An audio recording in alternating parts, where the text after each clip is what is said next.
In 2004, I was 14 going on 15. Desperate to get out of the house, but too young to drive myself around.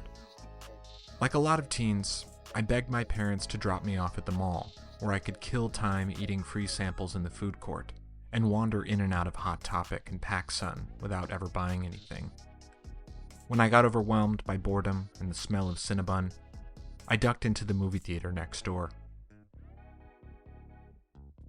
Looking back, I watched a lot of movies in 2004. I watched The Butterfly Effect and Win a Date with Tad Hamilton and Along Came Polly, which introduced me to the genius of Philip Seymour Hoffman. Let it ride! I watched The Perfect Score and Hidalgo and Starsky and Hutch, which is surprisingly one of the movies where this podcast takes its name. Are you crying? What's that? Are you crying? Am I crying? No, I'm not crying. You're crying. I watched Secret Window and the sequels to both Scooby-Doo and Agent Cody Banks. I watched Hellboy and Walking Tall and The Punisher. Twice, I snuck into the screenings of The Girl Next Door, and twice I was kicked out by the theater attendant who clocked that I looked too young to be in there. I watched 13 Going on 30 and Mean Girls, Van Helsing, The Day After Tomorrow, and Soul Plane. I watched the third installment of the Harry Potter franchise and Vin Diesel's The Chronicles of Riddick, which I dubbed The Chronicles of Ridiculous, earning great praise from my friends who found that particular bit of wordplay quite clever. I watched Napoleon Dynamite and The Stepford Wives and Dodgeball, a true underdog story. I watched White Chicks, Spider-Man 2, and the soon-to-be infamous tearjerker called The Notebook, which didn't make me cry. However, Finding Neverland did. I watched Anchorman, The Legend of Ron Burgundy, and I, Robot, and Garden State, which, despite being somewhat cringe now, I loved so much back then that I got my parents to take me to see it 3 times in theaters. What are you listening to? The Shins. You know them? No. You gotta hear this one song. It'll change your life, I swear. I watched Harold and Kumar Go to White Castle and The Village, which I loved. For my 15th birthday, I convinced my parents to take me to the River Oaks movie theater to see Open Water. I closed out the summer by going to see Without a Paddle and Hero and Anacondas, The Hunt for the Blood Orchid. Then I watched Cellular and Mr. 3000, The Forgotten, and Shaun of the Dead, a movie that my friend's mom took us to see at the Lowe's movie theater near my house. I watched I Heart Huckabees, a movie I loved so much that I bought the soundtrack and the DVD. I watched The Grudge and The Incredibles, The Polar Express and National Treasure, House of Flying Daggers, Flight of the Phoenix, Spanglish, Meet the Fockers, The Aviator, and The Life Aquatic with Steve Zissou. Which is all to say, I watched a lot of movies. However, one movie I never got around to seeing, arguably one of the best and biggest of the year, was $1 Million Baby. I'm your host, Matt Jones, and this is another episode of I'm Not Crying. All right. Hi, today I'm here with Cody Biedenbender. How you doing, Cody? Doing pretty good. Doing Doing pretty pretty good. good. How are you doing? Doing well. It's a little cold, a little gloomy, but you know how this part of the country goes. Yep. Torture. Oh yeah, winter is just a nightmare. It could be worse, but it's bad enough for me. So, how do we know each other? Uh, I think we go back all the way to middle school. Um, yeah, to be honest, I don't remember actually meeting you. I think it was Excellent. that long ago. Um, Oh yeah, if we're talking about official moment of meeting, I couldn't quite say. Probably a class.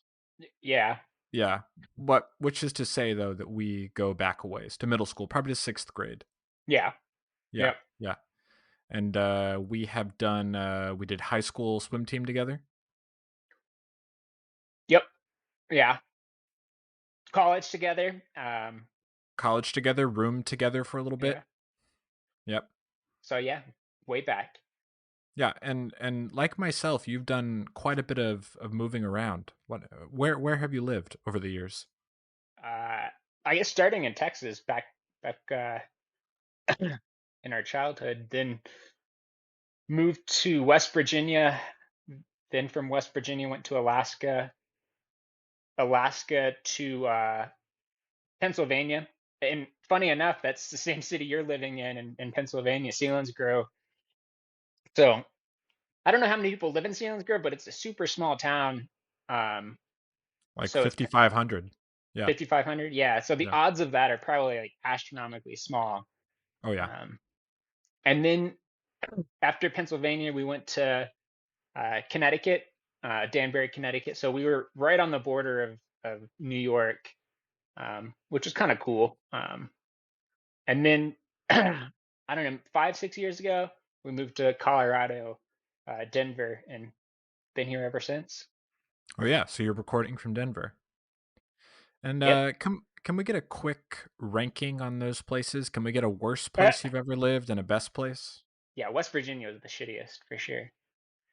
Wheeling, West Virginia. It was in like the Rust Belt between Pennsylvania and Ohio, and it was just it was super economically depressed. A lot of like meth and Mountain Dew. That's the best way I can describe Wheeling.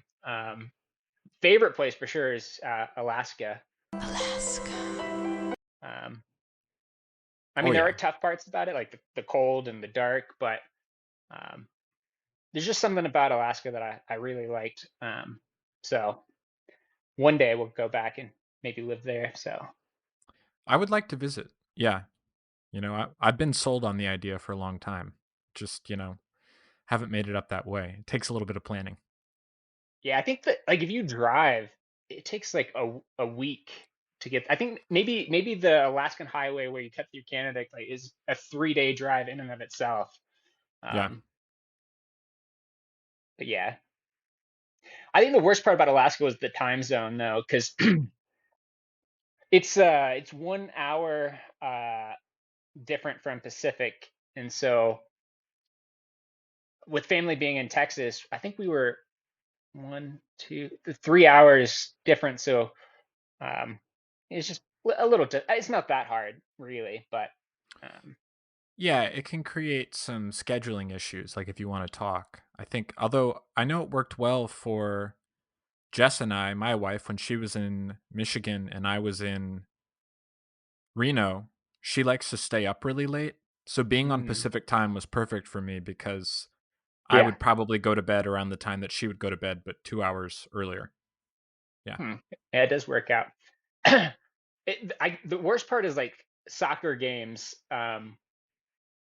in Alaska, because like if you follow the Premier League, it's like they're already 6 hour, 5 or 6 hours from East Coast, and then you're waking up at like 4 a.m. in Alaska if you want to see the game live. And were you doing a lot of waking up for Premier League games in Alaska? Uh yeah, a surprising amount, because like back then they didn't have like Peacock like they do today, so you couldn't really catch the game on replay as easy as you can today.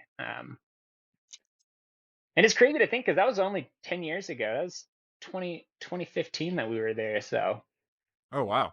Yeah. lots, And lots, lots has changed. and today we're going to reach back even further to 2004, Yeah. the year that Clint Eastwood's $1 Million Baby was released. If I take you on, I promise I'll work so hard. you don't question me, then I'm gonna try to forget the fact that you're a girl. Yeah, I think we must have just been starting high school. Yeah, I Probably. want. It Yeah. must have been our, late freshman year, Yeah. maybe sophomore. I don't remember, but um, yeah, we were in high school. We were on swim team, and $1 Million Baby came out, which you went and saw. So I was thinking about like when I saw $1 Million Baby, and I think it's rated R, right? That Is a really good question. In my mind, it is because it feels like an adult drama. Yeah. And so like I'm not sure if I could have gotten into a theater without my parents. I didn't often go to the theater with my parents. So I'm pretty sure I probably watched it as a rental from Blockbuster. So Okay, so maybe didn't see it in theaters. yeah, probably not in That theaters. that's something on my mind though, because with us talking about this today, I went ahead and looked at like the Wikipedia for all the big movies released in 2004 because I was trying to remember what I was seeing at the time. And in 2004, I would have been 14 and then 15. And I did see that what also came out in 2004 was The Girl Next Door, starring Emile Hirsch and Timothy Oliphant and Alicia Cuthbert. Meet the girl. That's not her. Yeah, it is. Take the risk. Why didn't you tell me? Because I love the way you looked at me. Live the dream. Dude. Which, to your point about it, R movies was an R movie that I snuck into 3 times. The first 2 was kicked out both times by a movie attendant who obviously walked in, saw that I seemed to be too young, and asked me for my ticket. So I think the 3rd time I was successful was like maybe with my dad. I actually don't know that movie. Any good? It was a defining movie of my adolescence. You remember that song, I Believe in a Thing Called Love? Yeah, yeah. Yeah, we'd see like the music video a lot when we were in our swim period. Yeah, that song was used in that movie trailer. And I actually don't think it appeared in the movie, which is kind of a bummer if you're waiting for it. Yeah. Hmm. So you think you saw Million Dollar Baby, perhaps rental? Yeah, if I most likely. And I think I probably didn't pick it out at Blockbuster. If I had to guess, my dad probably picked it out because he was a big Clint Eastwood fan. He really liked like the spaghetti western kind of thing. So yeah, if I had to take a wild guess, he picked it out and I probably watched it with him because I think Okay. we only had like one VCR player. Uh, so I'm pretty sure if he wanted to watch it, then I probably watched it with him. Okay. And you think this was a VHS rental? DVD? Oh, no, maybe it was a DVD player. And yeah, we probably had DVDs back then. God, that's a good question. I feel like we must have. Yeah. In high school, yeah. Yeah. Yeah, because I Yeah. think you could Redbox shit in high school. Oh yeah. Yeah. Certainly. Hmm. So what do you remember about watching it for the first time? Because obviously when I asked you about a movie that has made you cry before, and you had a couple options, but then we settled on Million Dollar Baby. Yeah, I think the my initial one was Dear Zachary. But I'm not sure I could have watched that one again. That one was one of the saddest movies I've ever watched, and the fact that it was true made it even worse. Oh yeah, Dear Zachary is like a multiple breakdown movie throughout. Yeah, I think I was bawling during Dear Zachary, and I may have actually Yeah. had to like take a pause during the movie. And Oh I yeah. think the worst part about the movie is like it gets progressively worse. It's like, oh Yeah. no. That's what I mean. It never stops. You think you've achieved the lowest point possible. Yeah. Yeah, I think I must have seen that movie around like 2011, and I found it so affecting and like good. Like obviously it makes you really sad, but well done. That I remember I showed it to someone that I was dating as like a date Yeah. early on in graduate school, and it's one of those movies where I think once you've brought it up to watch as a date movie, you realize it's not in fact a date movie. Yeah. Yeah. I think I can't remember who told me this story, but do you remember the movie American Beauty? Oh yeah. I think someone told me that they uh told their girlfriend at the time that it was like one of their favorite movies, and the girlfriend watched it and broke up with him. And was that you? No, that wasn't me. Okay. But that honestly tracks though now. Yeah. Hmm. I don't know who that would have been. Yeah. I don't know either. Like just somewhere in the recess of my brain, um, I That remember that actually story. that raises a good question. What's a movie that someone would show you while you're dating and you would say, "Okay, Deal relationship breaker. over." Yeah. Oh man. I can't think of a one right now that would just be It would like a take a deal lot. breaker. Yeah. Maybe like something, and I'm going to say this without ever having seen it, but I can like judge how I might feel about it. It's like a human centipede. Yeah. Yeah. I was thinking more like religion, like Passion of the Christ or something. Oh Um, yeah. but I don't know if that'd be a deal breaker. I'd be like, oh, okay, you're religious, fine. You know, Yeah. Yeah, you're let's not getting do this into again. dicey territory with Mel Gibson, I would say. Yeah. Yeah, Yeah. you don't bring him into the relationship too early, if at all. Yeah. Um He has some good movies though, because didn't he do like Apocalypto? he Yeah, he did. I'm like now I'm filtering his past through like what I know to be about him now. But yeah. It's funny that you say that because like when Cindy and I sat down to watch Million Dollar Baby, uh, she said like, oh, like I don't like Clint Eastwood. He's an asshole. And I said like, no, I don't think he's an asshole. I think he just plays an asshole, and so people think he's an asshole. And then I started doing research on him, and he is a real piece of work. Oh yeah. So I learned that about Clint Eastwood, that he is a yeah. If he was younger, he would have been canceled a long time ago. Um, Yes, I fully agree with that assessment. yeah. So yeah, now that I picked Million Dollar Baby, not endorsing Clint Eastwood in the slightest. No, yeah. We're But we're going to separate the art from the artist yeah, for now. For yeah, now. for now, yeah. So you remember, so the first time you watched this, you ended up crying. Do you remember what the breakdown of that was? Yeah, so I think what actually like made me the most sad was when Hilary Swank was in the hospital, um, and her family comes to visit her, and um, they're having her like sign these papers to like get her fortune and all that jazz.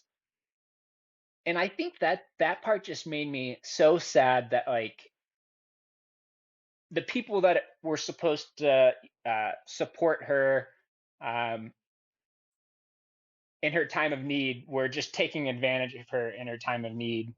Um, and so that was probably the saddest. And then like putting the pin in her mouth, like that was, Yeah. um, and then like after that, like I think that probably like primed the pump. And then like she's biting her own tongue to like try to kill herself. Like that was just like, man, like that is desperation. Like to be like that's your only, I guess,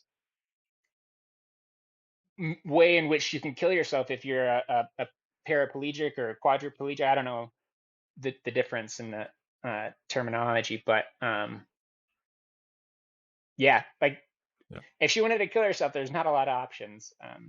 So Yeah. It gets like incredibly bleak, incredibly fast. Like when yeah, she essentially gets paralyzed from being like sucker punched, and then yeah, she's quadriplegic, I guess. And then you're not quite sure where that's going to go. She asks her manager, played by Clint Eastwood, to send her off of this world, and he's like, "I won't do that." And then yeah, she starts biting her tongue off like multiple times, or like reopening the stitches. yeah, Yeah, yeah. And so I think I think when she was trying to kill herself and Clint Eastwood wasn't going to do it, or at least at the time he wasn't going to do it, um, I think that probably was the point where the the tear actually left the eye. I can't be like this, Frankie. But yeah, I think the what primed the pump was more like her family, just being assholes. Um, and then her trying to kill herself, and being unsuccessful. And then just keeping her alive. It's like, just let her die. Like don't sew the tongue back up. Like I know they're Yeah. they're probably obligated to, but still. Yeah, that's where I got into like reading about it. So apparently, like maybe right after this movie was released, there were a lot of, I guess, like disability rights organizations that protested the movie, because they were Hmm. saying that by, whenever you portray a character who has become in some way disabled and they decide it's not even worth living, like that reinforces this idea that life is in fact not worth living when it is, or it could be normal. And I was thinking about that for her because I don't know, in some ways I want to say, well, you've got autonomy, so if you want to, get out of here in your own way, Yeah. go for it. But then like part of me wonders too if there's not, some period of adaptation that would then allow you to settle into it. I don't know. Yeah, and I think Clint Eastwood's character, I think was it Frankie Yeah, Boss. Um, boss. he was going down that route, like, oh, like you're gonna take classes and all this, and we're gonna buy you like a bed. But yeah, like then she starts losing her leg to um, bed sores and stuff like that. Um, Oh yeah. but Yeah. I think they were going in like to uh, even like if she was like taking classes, I don't think that her as a person, like, because they were saying like, oh, she was at the top of her game and now she's like where she is, and she wants to go out, um, and still have the memory of like being at the top. And if she lives for 20 more years, um, that memory will be long gone by then. I was in magazines. You think I ever dreamed that happened? Yeah. So yeah, I think if she wanted to go.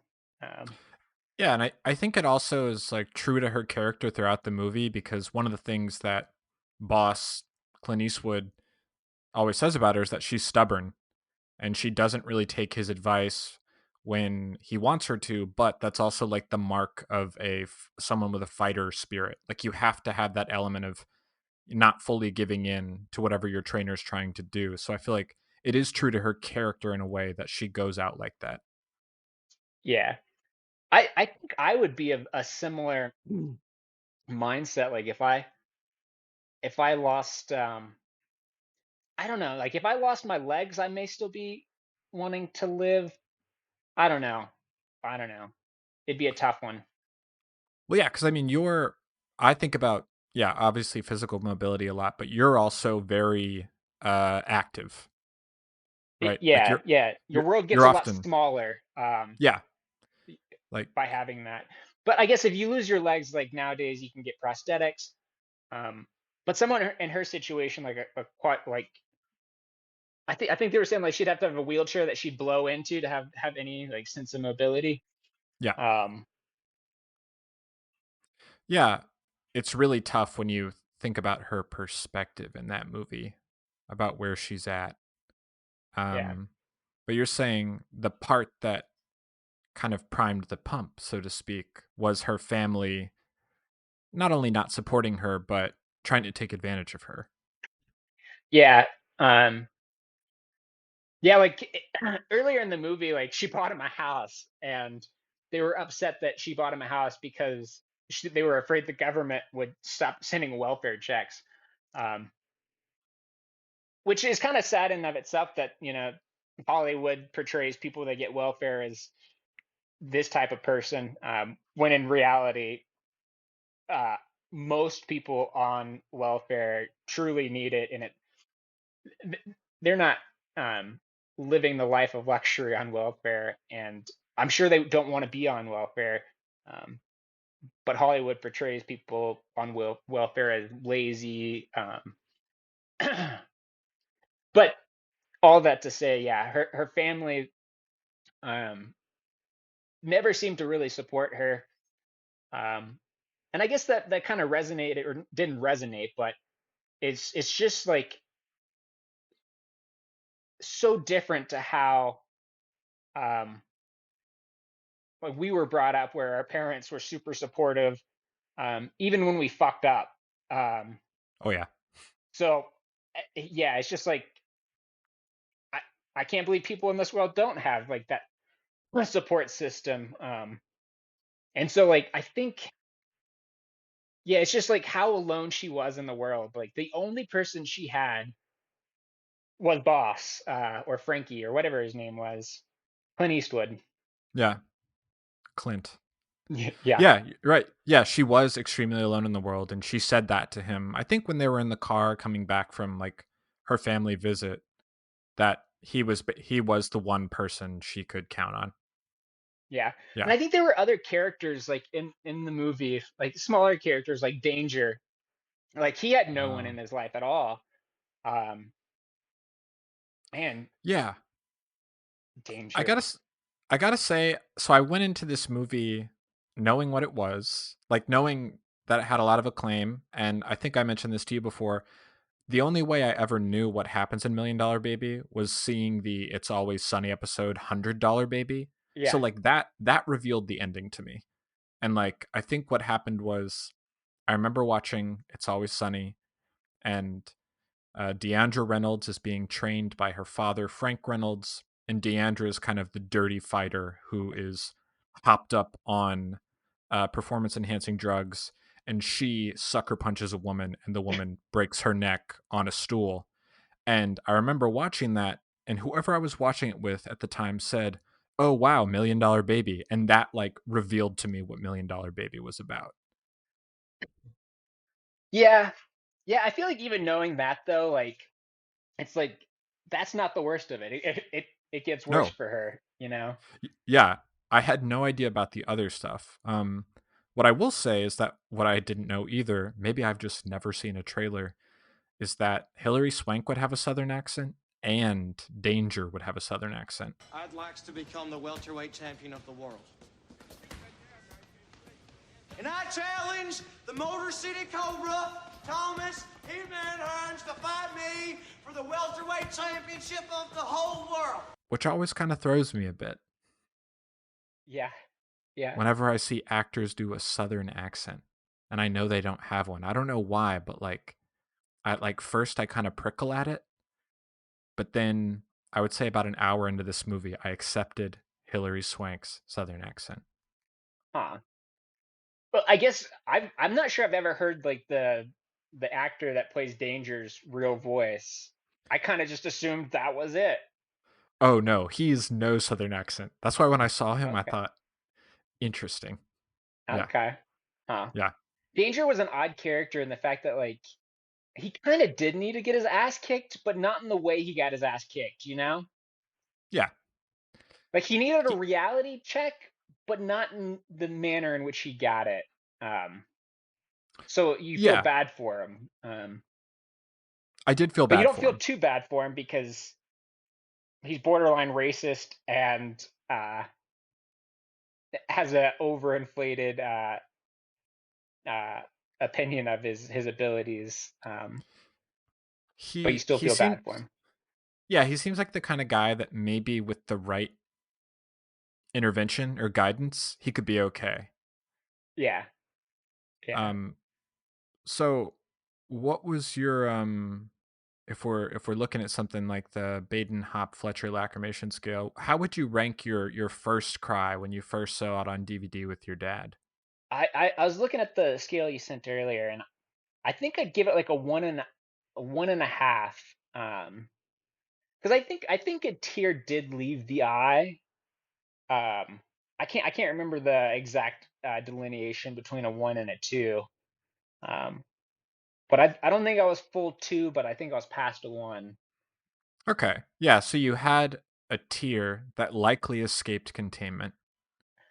Yeah, and I probably like since watching it with my dad, I was like, oh, I don't want to cry in front of my dad, like kind of thing. So I probably try to wrap it up real quick, you know. Oh, and that's a very real thing. I was reading there's a paper where someone was studying the phenomenology of crying in movie theaters, and yeah, like people don't they mediate how much they cry when they're in the theater because they don't want other people to see them crying, Makes which sense, makes yeah. sense. Yeah, Yeah. yeah. What about your dad? Did you catch any tears leaking his way? No, no. I'm not sure he's ever cried in his life, so Whoa, you think zero cries? I don't know. I think that's why he likes Clint Eastwood. He's like, oh, Clint Eastwood doesn't cry. I'm not crying. That's true. Yeah, he's known as like the stoic man's Yeah. man. Because remember, like Yeah. back in college, we take shots in. We'd be like, we got to Clint Eastwood that, which is Oh, taking a shot without showing like any reaction, how disgusting it is. that's true. Yeah. Yeah, it's the no emotion Yeah. response. Interesting. And I think but Clint Eastwood himself, he gets a bit misty-eyed in the movie, his character. Yeah, I think so. Yeah. Especially because I think he's at church every day apparently, and he's having to come to terms with committing. I guess I guess it'd be a mortal sin because in the Catholic Church they probably say you've murdered someone. Yeah, even though there's Yeah, nuance to it, but I don't think the Catholic Church cares about nuance. I would say the Catholic Church to me uh doesn't seem particularly concerned with nuance. I feel like there's some hard edges there. Yeah, except for when it comes to like molesting children. Then Yeah, then yeah. there's some nuance there, I guess. But Then you kind of get a lot of gray area introduced yeah, uh, from yeah. the leadership stance. So you're saying, and I could see that, I guess. Yeah. So you're saying your dad has maybe cried zero times in his adult life. I have never seen him cry. Okay. So So what is your personal relationship with crying? Where do you like if there's a scale of I'm crying a lot to I am Clint Eastwooding it and I'm never crying? Where are you at? I would say I seldom cry. Like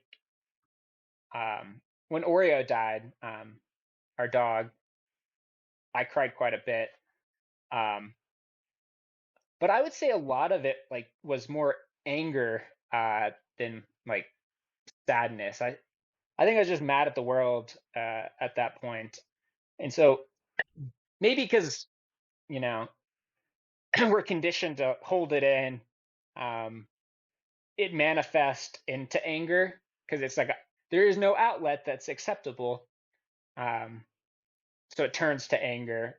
So I would say that's probably my relationship with crying is society says it's unacceptable, bottle it up, and then it turns to anger and rage. Yeah, yeah. Yeah, and I think there's a lot of gendered elements there as well about, learning not to cry. But I would say I can relate in the sense that when Bagheera, our dog, died, not only did I cry a lot, I was very, you know, unhappy or mad about the world in general, the circumstances, even the apartment we lived in. Like I hated the apartment we lived in, so I hated that that was the final place that Mm, he lived. yeah, So I was very upset with our our apartment complex. Yeah. yeah, yeah. Yeah, I remember being outside after Oreo died, and the neighbor kid was, outside playing and frolicking and, laughing, having a good time. Um, and then here I am just, super sad. And um, I was mad at the little kid for like enjoying life. It's like, oh. And at that point I was like, oh, I'm fucked up. Like this Oh kid's yeah. like, yeah, he's got the world ahead of him. Like he should be, having a good time. Like what? I don't want him to be sad. So that may have been like where I tried to, you know, not be as mad at the world. It was like, oh, like if I'm upset at a kid laughing and playing something seriously wrong, I gotta change my frame of mind a little bit. So Oh sure. So did you end up changing it? Yeah, over time, I'm sure. Yeah, Oh like I'm yeah. not mad at the world now. Oh sure. So Yeah, I think it's like it feels like one of those inevitable processes of Lost where it's like you've experienced something terrible. And for our listeners out there, Oreo, one of the OGs dogs. You got him when we were living together in college. yeah, Um, yeah, yeah, so when you're like in your grief, but then you go outside and like the sun is shining and the world is existing as normal, it yeah, creates like this really weird cognitive dissonance to where you're kind of like, how does life continue apace when I myself am totally stuck? yeah, yeah. That's a good way to frame it. Yeah. Oh yeah, and I remember like I think I was teaching middle school at the time, so I actually had to go in and be around a bunch of frolicking kids, which drove me nuts. Uh, yeah. I think what's like crazy is like I was at work and I was like super sad, and someone would ask you like, "Hey Cody, how are you doing?" Of course I'd lie and be like, "Oh, I'm good," but deep inside is like, "No, I'm struggling. I'm struggling right now. Yeah. I'm gonna go to the bathroom and cry for a bit." Oh yeah, 100%. Yeah, that's was the exact same way. Like after Bagheera, for quite a while. Yeah. It takes like a pretty long time. Was that your experience? So I would say like the first like 2 or 3 weeks were super hard, and then after that it slowly got better. Um, I actually I wish I would have like journaled more, and so I could go back and see like how long did this last, um, and maybe develop tools for, um, when inevitably I experience loss again, I can maybe pull myself out of it a little sooner. Um, Oh sure. Yeah. but yeah, Yeah, it all becomes very murky in hindsight. Yeah. Yeah, I don't know that I could actually like delineate a clear timeline stop to end. Yeah. We actually, right when we moved from Reno to Pennsylvania, we watched a movie which to me is like a 4 or 5 on the scale called Wildcat. Essentially, it's like this young British war vet. He ends up in the Amazon. It's a documentary, and he like adopts these ocelots. And I remember that this would have been within the first year after losing Bagheera, and I remember it was the exact wrong movie to watch. Yeah, because it was yeah, yeah it just drug completely you like back. oh yeah 100%. Yeah, and it's not a movie that I've watched again, even though I think I really did like it. Hmm. Yeah. Cindy is doing like some research at the university, or I guess the university's doing it on like psilocybin and like depression and whatnot. And I know they've done studies on like shrooms and psilocybin and LSD on people with like terminal diseases and whatnot, and um, they seem to have a better outlook on life after doing that. And I'm not sure, like right after you experience loss is the best time to do it, but like maybe like when you're in a good place to maybe do LSD or shrooms to try to build like, I don't know, some resiliency, could Mm. potentially be beneficial. Um, but I don't know. It I'd want to do it like in a more professional setting kind of thing, because Yeah, yeah, I think now probably the difference now versus when we were in college is the idea freaks me out more now yeah, of doing that. Yeah, like yeah. It's I'll like I don't know you know how much introspection I want to do right now. no, yeah, yeah, I don't want to go too deep. Yeah, Not all at once, not unsupervised. yeah, yeah, yeah. Because I think like if it was unsupervised and you did too much, it'd be like counterproductive. Um, but I think like there's probably a sweet spot in having someone guide you, um, could be beneficial. So I'm kind of excited to see where all that goes in terms of, um, research and people being like trip setter kind of things, and being able to guide you in a certain direction. I think that has um, some promise to alleviate some depression and whatnot. Yeah, I would say that research excites me in general too. Yeah, I would say I would need to be guided going forward. I need Yeah, some because strong guidance. if not, you're just gonna watch like Lord of the Rings or something on TV or You're listen to telling some me. music. Yeah. Yeah, or watch a bunch of like Disney Channel original movies, which was my last experience. Yeah, nothing too profound.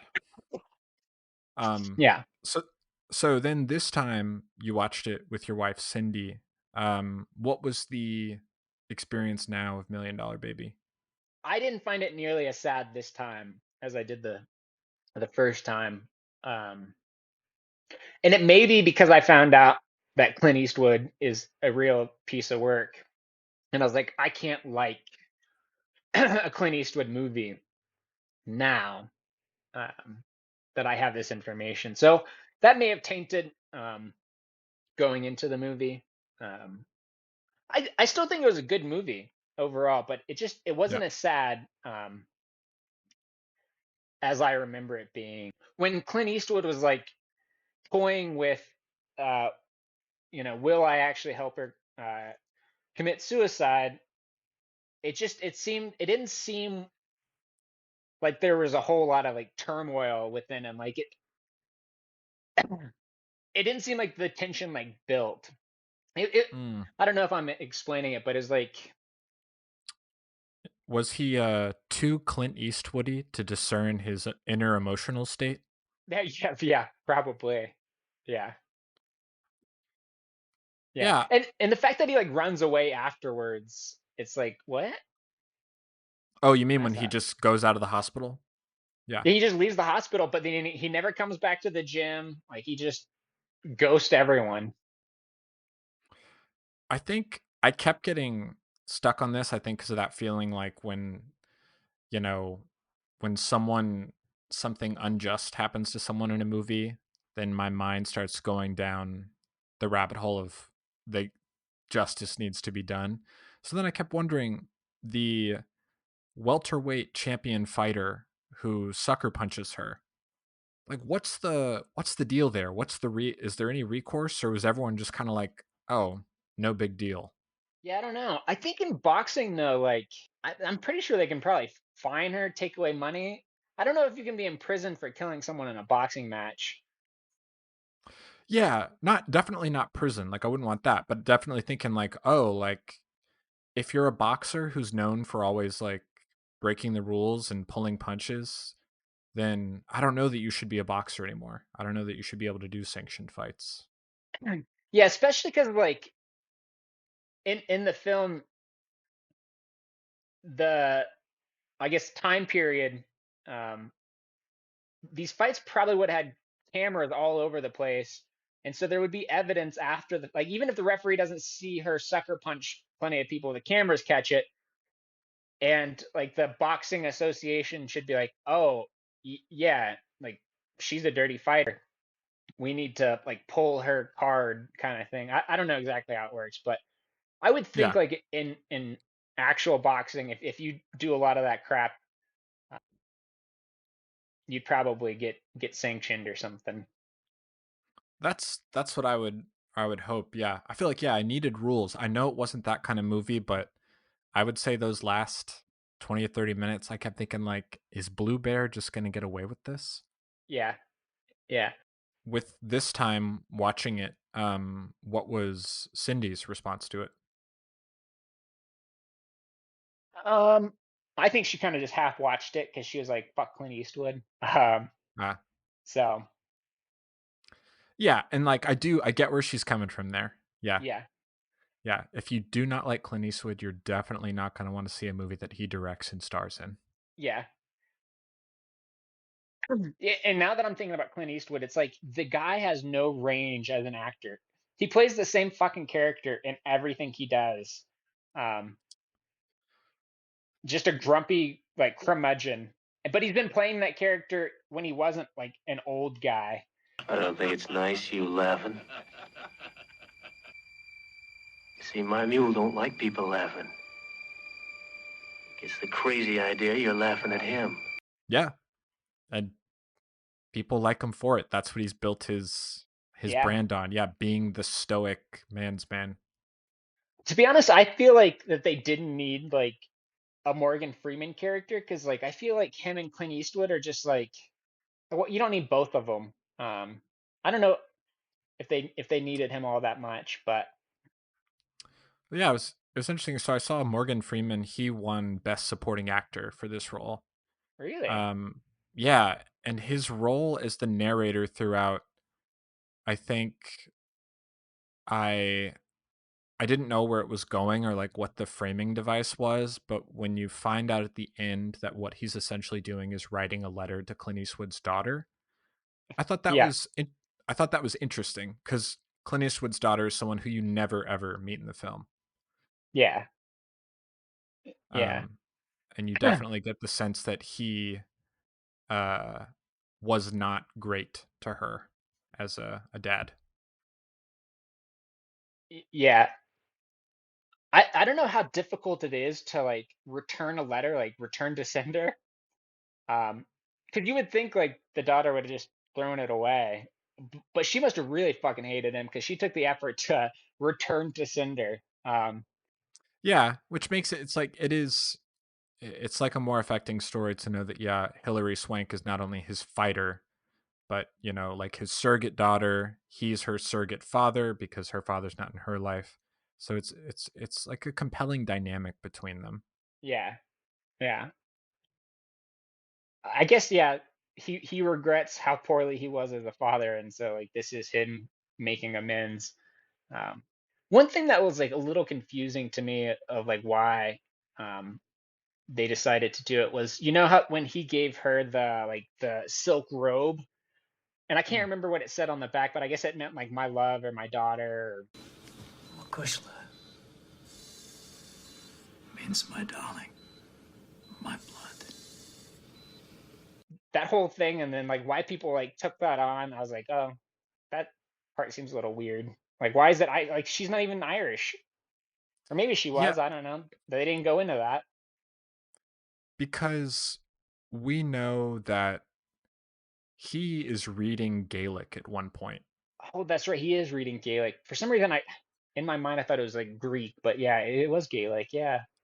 Yeah, and I probably should have looked more into that, but part of me, I'm guessing it's because he was reading William Yeats. Um, and so he was reading a translation from like the original Gaelic to English. That seems like a lot of work. Oh, yeah, yeah. Well, yeah, learning a new language is Gaelic alone. Yeah. Is Gaelic considered a dead language like Latin? Yeah, yeah, I know that historically there's been a move like with Britain's occupation of Northern Ireland to stamp out Gaelic or, standard Mhm. Irish. So then there's a resistance movement to keep it alive and have it be recognized as a national language, Hmm. which I think I learned most about from the movie Kneecap. Kneecap, so-called Irish language rappers promoting antisocial behavior and violence. I know there's like some like Welsh language things because I was watching like Welcome to Wrexham, and I know like some of the signs are like in Welsh, and it's like it, it looks nothing like English to me. Yeah. Yeah, yeah, and I guess I think English and Irish are both like official languages now in like the Republic of Ireland and Northern Ireland. Yeah. I don't think there's like on the whole that many speakers like, it given the world population. Yeah. So with this movie, like if you're thinking about what it is that made you tear up the first time, like in terms of the pump was primed when she has this family who's not supporting her, and then you kind of break containment when Clint Eastwood isn't able to like offer her the help she needs. Like, would you say is that like a classic trigger? Yeah, because she was like really like backed into a corner there.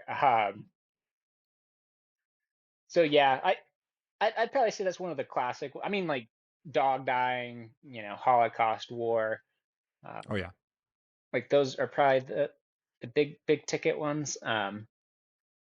But yeah, it's kind of like, I guess the reason why humans are sad when dogs die is because,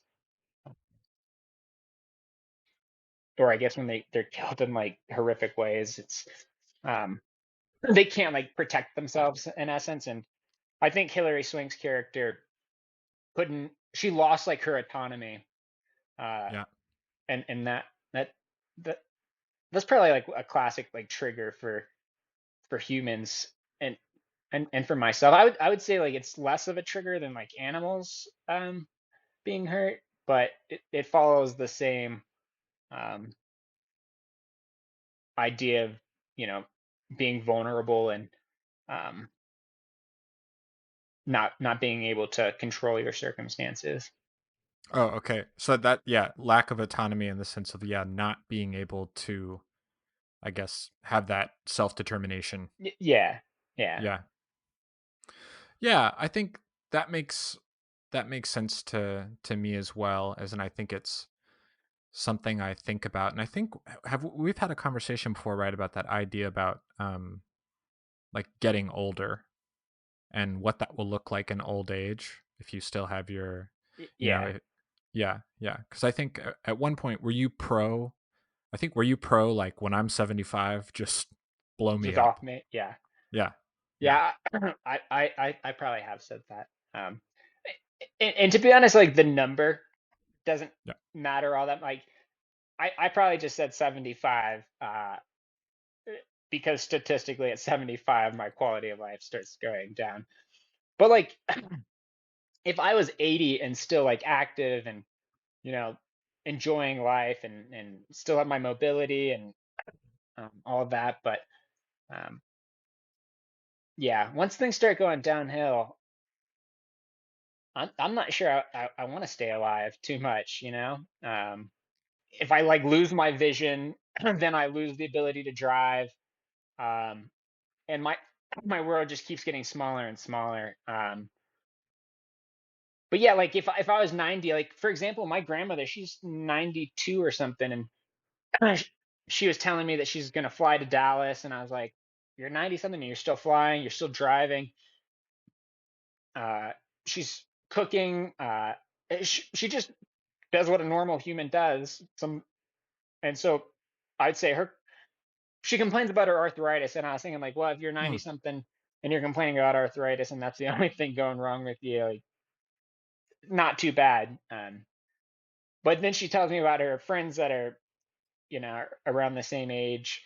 She actually doesn't have a lot of friends the same age because people don't Yeah. live that long. But her friends that are even younger than her that are just like falling apart, um, and what they have to do to stay alive. It's like, man, they're on like 18 different medications, and it's like, if it wasn't for modern medicine, they would have been dead long ago. Um, Oh, sure. so yeah, I don't think there's any point in like me trying to elongate or just live as long as I can. Um, I would rather have like um, a high quality of life and fit as much as I can into those good years, um, as opposed to just live a long time, and but do Yeah. nothing during those years. And I think there's like an interesting like semantic difference. There's like the term lifespan in terms of the max number of years you can live as a human, and there's health span, which is the Yeah, max number of healthy years that you could live, which I yeah. think is a useful term. Hmm. Um, I It's think, crazy because like if you look at like I don't know, let's just say you live 80 years, and you have to work for, I don't know, 30 of those years, and you say you get to pick which, you know, 30 years you work. I would want to be retired like right now, because I'm oh, the healthiest I'm ever gonna be, um, and so the world is completely open. Like I can do whatever I want, you know, climb a mountain, go scuba diving. Um, but when I finally can retire, it's like, can my body still do those things? Um, So I think that's one reason, like, why I try to keep fitness up, because it's like I want to still be able to do these things when I am retired. Yeah. But I mean, I agree in the sense that I should have been retired at least 6 years ago. Yeah, 30 would be the age for me. yeah, yeah, Yeah, to say goodbye to work. And I think in the movie, Hilary Swank's character is maybe 33, yeah, 34. yeah. That's in her 30s. Yeah, Yeah, like incredibly young when that happens. yeah. But it's funny because like they're saying like she's too old for it. Yeah, I guess maybe from like a stamina standpoint, but it didn't strike me as that she was too old. I thought, oh, early 30s. I think. Yeah, I don't know too much about boxing, but like I know some like endurance sports. She would have just been coming into her prime um, in her 30s. So Well, yeah, and since we're thinking about kind of like loss of autonomy as a like a baseline trigger, like I'm wondering, are there other movies where you feel like you've encountered that? hmm. When I was like researching like movies, one of them was uh, Bicentennial Man, um, and I think at the end like he gains autonomy because I think like at the end he finally becomes like a human, um, and I think him like gaining the autonomy, um, even though I nothing really changed for him, but him being human, I guess made me sad in a happy way. Um, Yeah. but I can't remember one where like someone like loses their autonomy. Um, I Well, can't even think of like another type of movie. Like maybe someone gets like incarcerated, but usually like those types of movies are like they get incarcerated and they break out of jail and kill everyone, kind of thing. yeah. Yeah. Um, Well, it's interesting that you mentioned Bicentennial Man because that's on my crying movies list for the okay, exact same reason. Robin Williams, who's like a robot his entire life, finally, like at the very end of his life, gets yeah, granted human status, but he actually like dies before he gets to hear it. The robot, also known as Andrew Martin, was powered up at 5:15 p.m. on April 3rd, 2005. In a few hours, he will be 200 years old, which means that, with the exception of Methuselah and other biblical figures, Andrew is the oldest living human being in recorded history. For it is by this proclamation that I validate his marriage to Portia Charney and acknowledge his humanity. Oh, I actually don't remember him dying before. Yeah, he like gets the status, and then the woman he's with kind of like, he like just misses it, Hmm. because he like goes to this kind of international congress to make his case a number of times to be human. Hmm. Yeah, I think another one that's like not necessarily sad, but kind of happy is like Gattaca, where Mm. they're like subhumans or they're the original humans that aren't altered. And then I think he like goes to space or something and proves like that it's all bullshit. Ethan Hawke. Is that really? Yeah. Okay. Is it? Yeah, Yeah. a But banger. yeah, then I guess it's a little sad that like they're subhuman and um, they don't have like the autonomy to choose their jobs. That maybe they are. I can't remember the movie that well, but I just remember that they're um, I guess held back in certain professions. I can actually think of one that we've both seen that we watched for our movie club.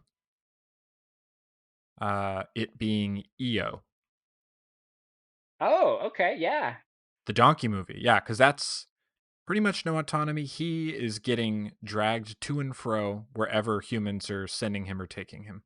yeah. That one's oh god, that is a sad movie. I forgot about Oh that. yeah, Because That doesn't is he a like get really turned into sad. glue at the end? Yeah, he basically gets rounded up into a factory and killed. Yeah, he Yeah, that. gets animal farmed. Oh yeah, that was a heavy movie. I remember being super bummed when it ended. Yeah, Not because it was over, but because the ending was, painful. yeah. I remember we were on like a donkey movie for a while because like Triangle of Sadness has the donkey that they kill or try to kill. I Oh can't yeah, remember if they kill it or not, but and then I yeah. think there's another movie we watched with the donkey in it. And I think they were all pretty heavily anti-donkey movies because all the donkeys are dying. Yeah, yeah. Yeah. And I think around that time I was reading Running with Sherman, Hmm. the donkey book. Um, so a lot of donkeys in 2025, or maybe that was Oh, it's. 24. I can't remember, but yeah, I'll tell you what. 2024. If it's not officially the year of the donkey, yeah, yeah. something's not right. Year of the. Okay, I guess 2024 was the year of the dragon.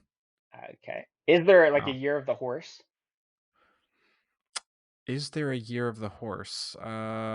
Is there a year of the horse? What is? I guess is that like the zodiac? Yeah.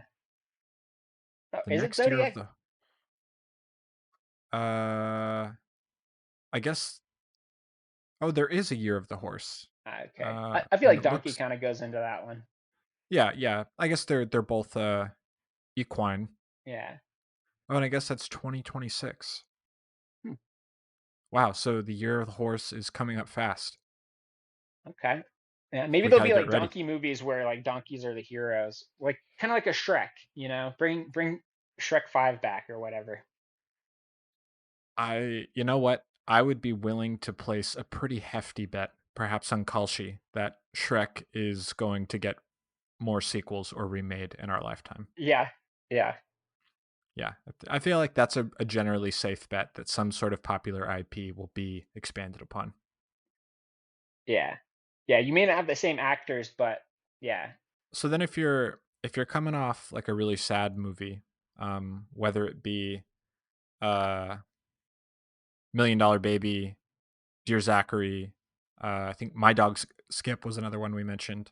Yeah. What is a movie that serves as like your antidote to that sadness, like your cure? What's a movie you can pop on and be like, okay, I'm gonna feel good now. Probably like a movie. It I don't have like a movie in mind, but like something like Shoot 'em Up or like The Beekeeper. You're telling me one man did this. The only thing you know is he's a beekeeper.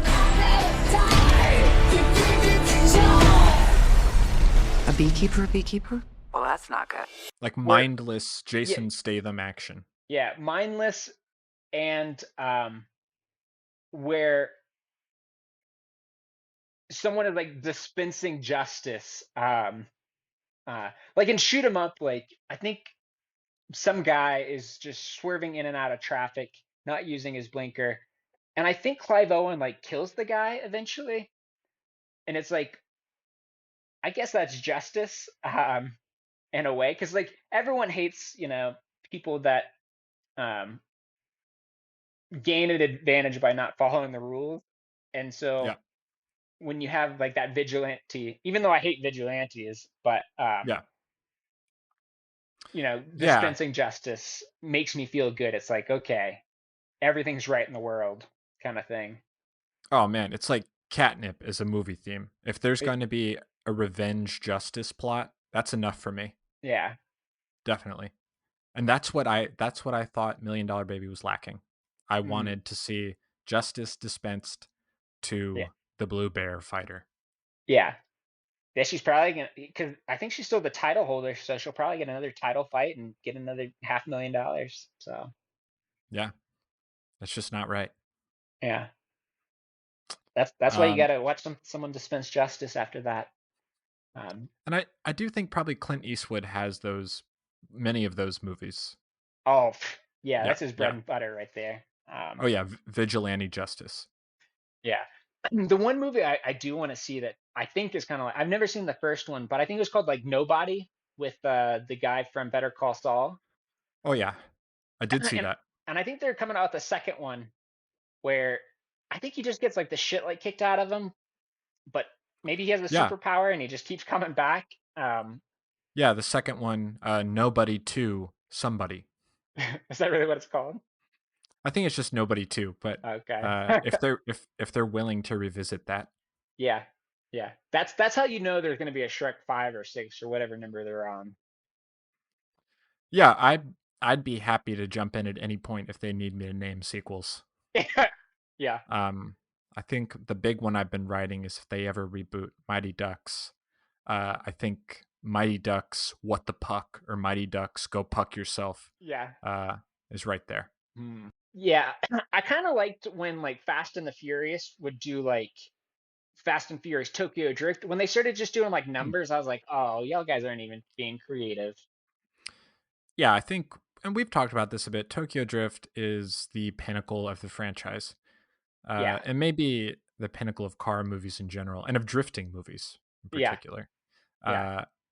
Something I often think about is like how, so like when Indiana Jones came out, there was like a spike in people wanting to be archaeologists, and I think maybe in whip sales, and parents are often worried about media influencing their children's life choices. But I do remember after Tokyo Drift, absolutely drifting the shit out of my car. Yeah. Just Any pulling the place I could e-brake. find. Yeah. Oh yeah, parking lots, the grassy field outside of the natatorium. I wanted to drift all the time. Yeah. And it's something that I think still infects my life now, because one of the reasons that Jess, my wife, typically won't let me drive is because of my propensity to about to be taking a turn and putting my hand on the emergency brake and saying, I'm going to Tokyo drift this bitch. Yeah. Yeah. My current car does not have like the pull e-brake. It has like a pedal. And I know some new cars have just a button. That is the worst thing that could have happened to cars. Like just having that e-brake to pull, man, so much fun. I don't think you could even drift with a button. Probably not. Yeah. Wow. That is. And it's just ingrained into me, like in an emergency, to pull the e-brake. Like I'm not going to remember that my e-brake is a pedal. I'm just going to go straight into a ditch if I truly do get into an emergency. Yeah, because I think the idea of an emergency, it inspires like an equally sized physical reaction, and the pulling of a brake like a lever meets that requirement, but pushing a button or a pedal doesn't. Like you should, if you want to start a nuclear war, you should have to pull a large lever. Yeah. I think. Well, maybe not, because pulling a lever is very fun. And so someone may do it just to have a little fun. But yeah, with the button, it's so small. It's like I have to be super accurate, and I'm in an emergency, and I have to look down and figure out where the button is. With the thing, it's like I don't even have to look down. I know exactly, like muscle memory tells me where it is because my hand's on it half the time anyways. Yeah, driving around with your hand on the e-brake was timeless. Well, I guess now it's not, though, because they've taken away drifting. They've taken away levers. Yeah. Man. Yeah. Gotta watch Tokyo Drift. Yeah. They're going to take away gasoline. I don't even know if electric cars could drift. They probably program them so they can't drift. That's true, actually. That's the surveillance state. You're not able to drift. Yeah. Imagine if you could program like a self-driving car to just drift every turn. The fact that we're probably not pursuing that tells me that we're on the wrong path. Yeah. That's how I know like Tesla is way overvalued, because they're not even talking about drifting. Yeah, I got to start, man, I'm going to have to look into, is anyone drifting Teslas? I guess maybe people have dabbled in it. I do see on the Reddit drifting forum, is Tesla drifting gaining any real interest? Yeah. I'll have to do some reading on that. Well, Cody, thank you for joining me. Yeah, absolutely.